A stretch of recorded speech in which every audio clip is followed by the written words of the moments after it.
Hi hello नमस्कार YouTube family, स्वागत आहे तुमचं 30 डे ब्लॉग चॅलेंजमध्ये। आज आहे 13 डे।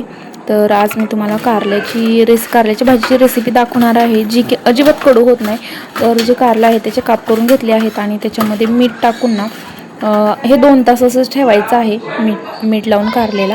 तर 2 तासानंतर बघा थोडंसं पिवळसर कारलं दिसते, कारण त्याला ना ते कडवटपणाचं पाणी सुटलेलं असतं। ते पाणी सुटलेलं असतं त्याच्यामुळे गरम पाण्यामध्ये धुवून घेतलं ना त्याचा कडवटपणा पूर्ण निघून जातो। 2 ते 3 तास तुम्ही कारलं म्हणजे मीठ लावून ठेवू शकता। पूर्ण असं पाणी सुटलं ना मिठाचं पाणी झालं की मग असं चांगलं 2दा धुवून घ्यायचं आहे। अजिबात कारलं कडू होत नाही आणि सोबत हेल्थसाठी पण बेटर असतं। माझी मुलं पण तेवढंच आवडीनं खातात। हे बिना तिखटाचंच कारलं मी करते नेहमी। तर इथं 2 वेळा मी धुवून घेतले। तुमच्याकडे करतात का कारल्याची भाजी? कमेंटमध्ये नक्की सांगा। आणि अशा पद्धतीने गेली ना तर ज्यांना आवडत नाही ना ते पण आवडीने खातात। कडू नाही लागलं आणि टेस्ट मस्त लागली ना तर सर्वजण ही भाजी खातात। तर मी जिरे मोहरी आणि इथं टाकलेलं आहे खोबऱ्याचं वाटण, लसूण खोबऱ्याचं वाटण टाकायचं। फार तर काही मसाले नाही टाकायचं, फक्त छान आपल्याला ह्याचा कडवटपणा घालून तेलामध्ये छान फ्राय करून घ्यायचं आहे। मस्त लागतं, कोणतेही मसाले वगैरे जास्त ॲड करण्याची गरज नसते। तर इथे बघा मी स्वच्छ धुतलेलं असं कारलं ना कडवटपणा काढले त्याचा पाण्याने धुवून आता इथं तेलामध्ये फ्राय करण्यासाठी टाकलेलं आहे। आणि याच्यावर ठेवायचं आहे झाकण मीठ टाकून।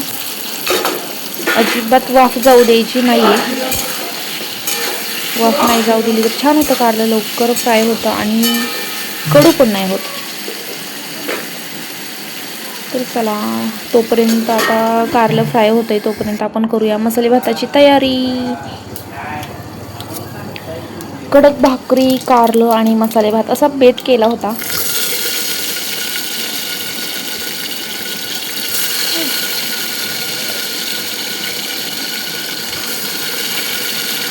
मसाले भात करायला चालू आहे माझं।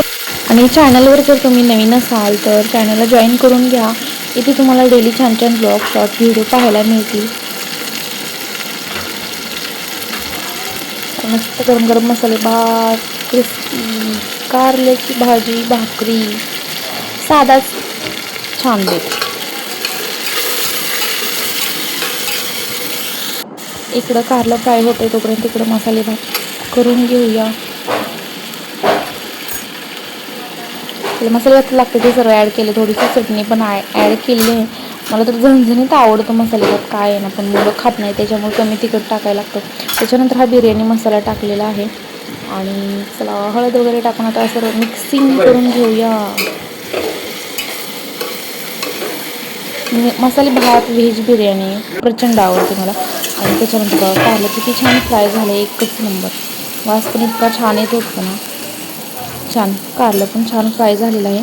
आता यामध्ये दाण्याचं कूट टाकायचं आहे, पण खूप कोरडं होतं कारलं त्याच्यामुळे त्यात गरम पाणी ॲड करायचं। गरम पाणी ॲड केलं तर कारलं कडू नाही होत। त्याच्यानंतर टाकायचं त्यात दाण्याचं कूट आणि हे कूट ना पाण्यासोबत असं शिजलं ना रबरबीत असं कारलं छान होतं। अगदीच नाही का मोकळं नाही होत, असं रबरबीत मस्त कारलं होतं। परत 5 मिनिटं झाकण ठेवायचं आहे कूट शिजेपर्यंत आणि छान असं मस्त कारलं आपली तयार होणार आहे।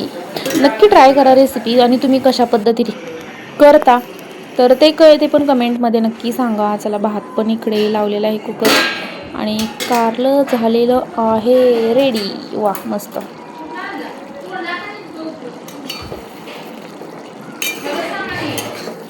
स्वतःला जर सर्व भाज्या पदार्थ खायची जर सवय असेल ना तर आपल्या पाहून मुलांना पण ती सवय लागते।